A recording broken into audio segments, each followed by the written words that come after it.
Здравствуйте, меня зовут Инна. Мой диагноз – болезнь помпы или гликогеноз второго типа. До определенного возраста я чувствовала себя абсолютно здоровым человеком. В 19 лет стала мамой и ничего не предвещало беды. Но примерно в возрасте 25 лет я почувствовала, что мне стало сложнее выходить из машины, стало сложнее подниматься с пола. Но, честно говоря, я не связывала это вообще никак с заболеванием, потому что ничего не болело. Все было обычно, просто стало сложнее. И поскольку я водила автомобиль, работала в офисе, естественно, что я подумала о том, что, наверное, нужно больше двигаться, больше заниматься спортом. И нашла оправдание всей своей слабости. Начала подключать спорт в свою жизнь. Но это не приносило вообще никаких результатов, а в какой-то момент даже, наверное, ухудшило мое состояние. Так продолжалось лет примерно до 30. И в какой-то момент мне нужно было уехать в другой город и воспользоваться общественным транспортом, которым я не пользовалась очень много лет, потому что сама ездила за рулем. При попытке забраться в автобус я поняла, что я не могу этого сделать, у меня не поднимается ни нога, а если ее даже поднять рукой, то я не могу перенести центр тяжести. Была зима, и я просто подскользнулась и закатилась под автобус. Меня поднимали 2 человек, хотя, я не сказать, что прям сильно тучная была, потому что поднять меня, просто подав ручку, было невозможно. В тот момент, именно под автобусом, я поняла, что мое состояние ненормально. И вот после этого я сразу же пошла к врачу. Первый врач, к которому мы обращаемся, это терапевт. Спасибо, что мне попался молодой врач, которая заинтересовалась и не бросила меня. Она отдала направление к неврологу. Невролог ничего плохого не заметила и сказала, что я просто много нервничаю, мне нужно отдохнуть и попить витамины. Собственно говоря, мы поехали тогда отдыхать в Санкт-Петербург. Я пропивала назначенные мне витамины, и через месяц я вернулась с отсутствием динамики. Нам дали направление к другому врачу, и уже этот врач направила к тому, кому нужно было. То есть путь был на самом деле очень длинный, очень долго это рассказывать. Я помню, что очень сильно мне помог интернет в этом. То есть я читала, я изучала. Диагностика стандартная показывала нормальные анализы, и поэтому было сложно что-то определить. А для того, чтобы определить, нужно было знать, что проверять. А это мог сделать только врач, который имел опыт работы с такими пациентами, как я. Основная проблема слабости мышечной. С этого все началось.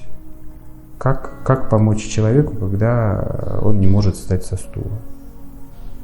Как помочь человеку, когда он не может выполнить какие-то простые бытовые вещи, которые для нас не составляют никакого труда? Например, у нее слабость не только в ногах, но и в руках, и в мышцах спины, то есть практически в мышцах всего тела. Вот с этого началось наше общение. Идеальным лечением для любого заболевания является это лечение теотропное, то есть направленное на причину болезни. Но пока такого лечения в отношении этого заболевания не придумано. Доступно другое лечение, которое патогенетическое. Патогенетическое лечение – это фермент-заместительная терапия. То есть фермента мало, поэтому его в любом случае нужно восполнять. И раз в 2 недели показано проведение лечения. То есть вводится извне, внутривенно, капельно препарат алглюкозидаза альфа. И было немного радостно от того, что лечение все-таки есть. Но лечение, к сожалению, не входит в государственные программы. Заболевание не входит в перечни жизнеугрожающих, а препарат не входит в перечни жизненно важных. На момент установки диагноза мое состояние уже было, мягко говоря, не очень. Я не вставала с пола самостоятельно вообще. Со стула я могла встать, в лучшем случае это 1-2 раза в день. А все остальное время меня поднимал муж, потому что, ну, то есть есть определенный ресурс у мышц, я еще могу там, если утром что-то сделать, то к вечеру уже это было нереально. У меня были ходунки, которые я использовала. Мне, было очень тяжело ходить, потому что я все время запиналась, падала, и, соответственно, я одна никогда никуда не ходила. Когда супруг, он заботливо ее посадил, это видеть надо, это сложно описать. И она просто, опираясь на него, села, и он ее поднял. Это нужно было видеть. Вот такую любовь, такое участие, такое внимание, это просто потрясающе. В общей сложности пришлось потратить около года на получение терапии. Мы связывались и с губернатором, и со всеми возможными и невозможными инстанциями. Мы ездили в Министерство здравоохранения, наше местное, департамент здравоохранения, который находится в Ханты-Мансийске. И хочу подчеркнуть, что я не прерывала свою рабочую деятельность, то есть я продолжала работать, несмотря на все вот эти сложности. В сентябре 2017 года мне дали вторую группу инвалидности. В индивидуальной программе реабилитации у меня уже была вписана инвалидная коляска, которую я использовала для того, чтобы ездить на дальние расстояния, потому что, как я ранее говорила, ходить мне было тяжело. Очень сильно помог мне общественный резонанс, который, скажем так, раздувать было очень тяжело, потому что, недостаточно сняться в одном репортаже, его покажут, через 2 недели забудут, то есть приходилось просить в местных пабликах размещать эти ролики, приходилось обращаться в СМИ, в средства массовой информации, самостоятельно все это делать. То есть у меня не было просто ни одного дня, чтобы я к кому-то не обращалась, не писала письма Министерству здравоохранения, президенту Российской Федерации и так далее. Также мне оказывали помощь в получении терапии, предоставлении адвоката, пациентская организация «Геном», за что ей отдельная благодарность. И, в общем-то, мы обошлись без суда. В ноябре 2018 года я получила первую инфузию препаратом Майозайм. Первичная профилактика, она начинается еще с родителей. То есть вот мы хотим ребенка. Когда мы хотим ребенка, мы проходим обследование, у нас выявляются какие-то изменения, и мы планируем ребенка. Так, к сожалению, большая часть населения не делает, и это пока мечта большинства специалистов и меня, как эксперта в генетике. Появляется ребенок, его обследуют, и выявляют болезнь и начинают ее лечить. Это уже вторичная профилактика. И третичная профилактика, когда болезнь есть, и мы боремся с осложнениями. То есть в нашем случае мы проводим лечение с целью третичной профилактики. Назначили лечение, и человек значительно удлиняет не только жизнь, но и качество жизни. Человек может позволить себе ходить, человек может позволить себе танцевать, заниматься спортом. То есть делать все то, что делают все обычные люди. Это третичная профилактика осложнений. Теперь каждые 14 дней я ложусь в стационар для того, чтобы получить терапию. То есть нужно каждые 2 недели сдать анализ на ковид, получить направление от терапевта. Огромная благодарность моей городской поликлинике номер 1 за содействие в этом. Они облегчают как могут мне эту процедуру, несмотря на то, что она все равно остается сложной, но мы делаем все по максимуму. Нужно лечь в стационар, пройти все круги ада оформления, то есть это очень сложно, это очень тяжело морально, и это нужно делать 2 раза в месяц, но это дает просто потрясающие результаты. Особенно если к этому добавить питание, если добавить физическую активность. К сожалению, у нас в стране нет реабилитации и диетологии для таких пациентов. И это очень большая проблема, которую, я считаю, как пациент, который показывает очень, достаточно активную положительную динамику, это оказывает просто основополагающее влияние на то, как будет прогрессировать болезнь помпа. То есть, имея терапию, мы можем еще больше тормозить эти процессы посредством питания и образа жизни. Так получилось, что реабилитация, мне все отказывали в реабилитации, то есть не было таких специалистов, которые бы взялись за то, чтобы разработать мне индивидуальный комплекс в соответствии с тем разрушением мышц, которое было получено на тот момент, когда мне это требовалось. Поэтому я начала изучать анатомию, биомеханику. Я прошла множество курсов, изучила огромное количество литературы и разработала индивидуальный комплекс специально для себя. Этот комплекс очень хорошо подходит, в принципе, людям с конечностно-поясными мышечными дистрофиями. У меня даже проходит челлендж для таких людей. Я называю это авторской методикой своей и делюсь с ней с удовольствием с другими пациентами, которые в этом нуждаются.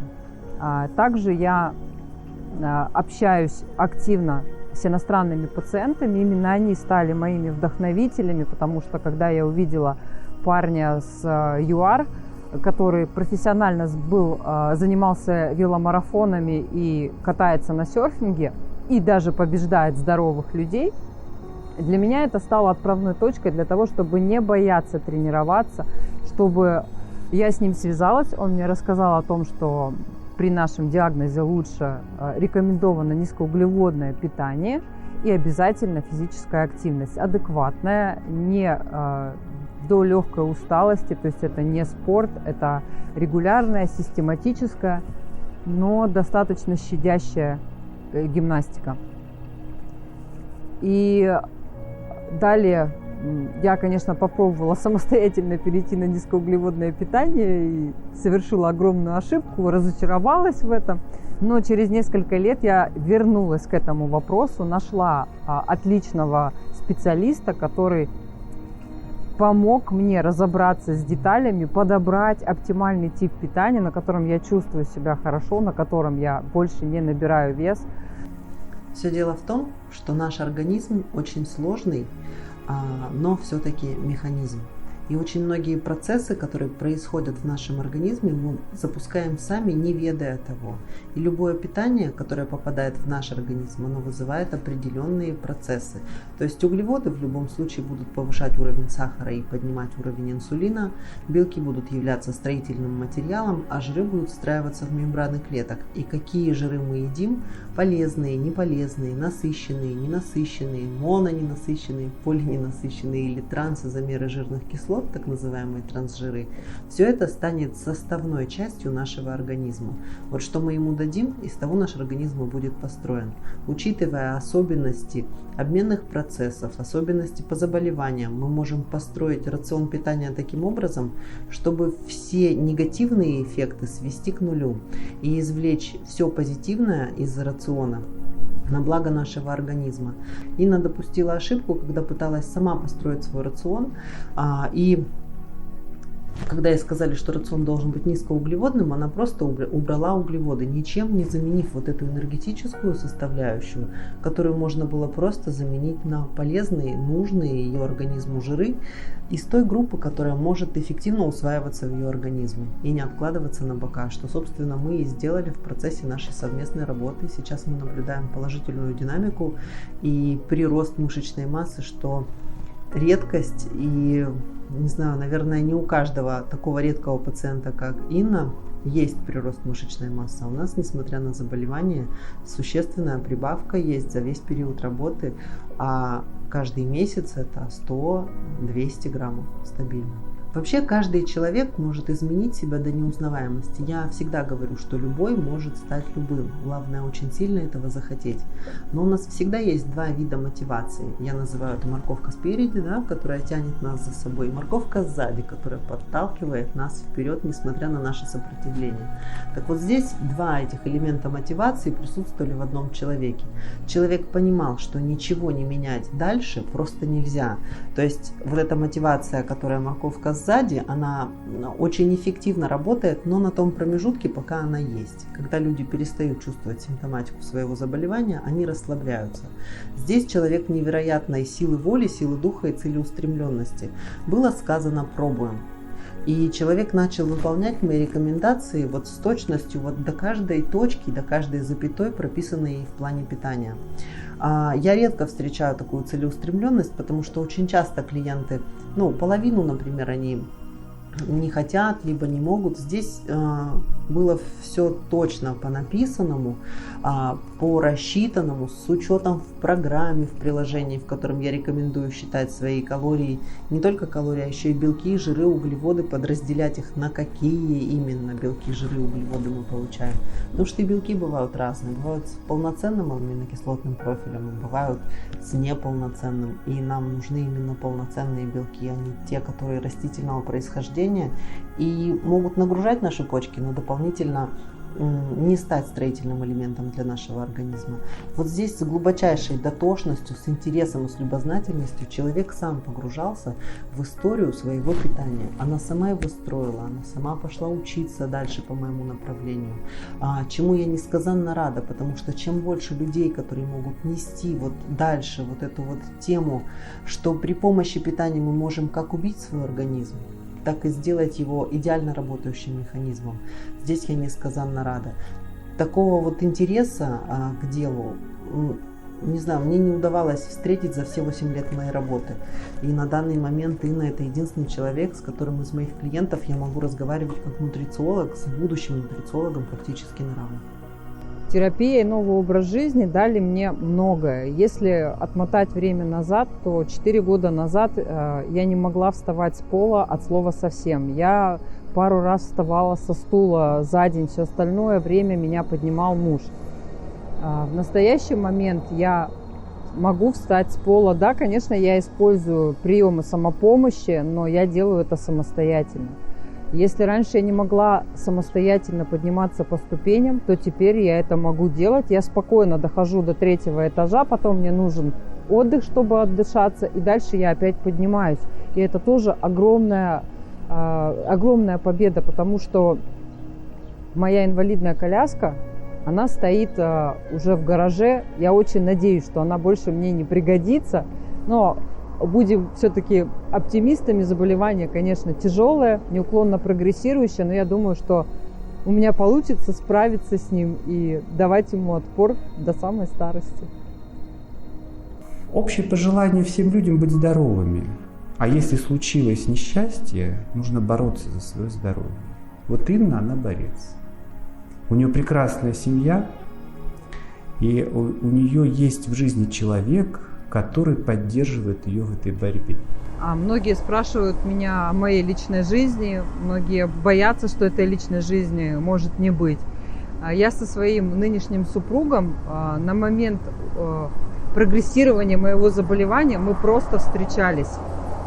И когда он один из первых, кто начал замечать эти симптомы, и у него по факту был выбор, да, остаться со мной, зная, что у меня неизлечимое заболевание, либо продолжить путь вместе.